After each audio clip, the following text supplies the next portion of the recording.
Right now, votes are still being counted at the County Registrar of Voters office, and our team coverage continues. With 10 News reporter Bob Lawrence, he's live in Kearney Mesa to explain what's taking so long and when we can expect the next update. Bob?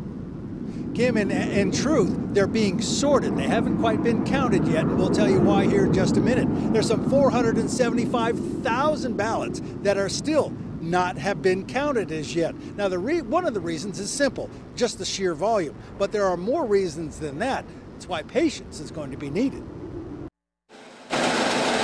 Mail-in ballots dropped off Election Day are sorted city by city, but just to get to this point has taken hours. The total outstanding balance that we're looking at right now is about 475,000 ballots.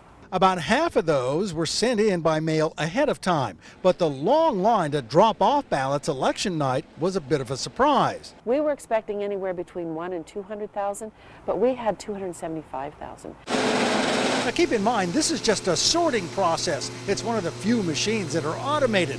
Most of the mail and provisional ballots all have to be done by hand.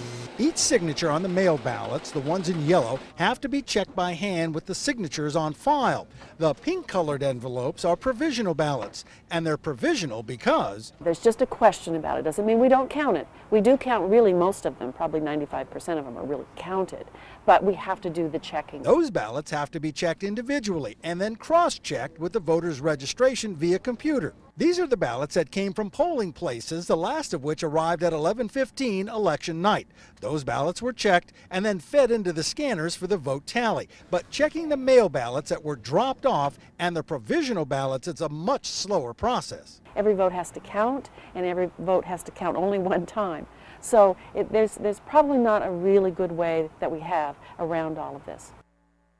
So right now they are still being sorted. Tomorrow they will actually start to be counted, and they'll release those numbers at 5 o'clock and every 5 o'clock from the days now on until they get all those ballots accounted for. We, of course, will have those results for you as soon as they come in on 10 News and 10news.com. We're live at the Registrar's office. Bob Lawrence, 10 News.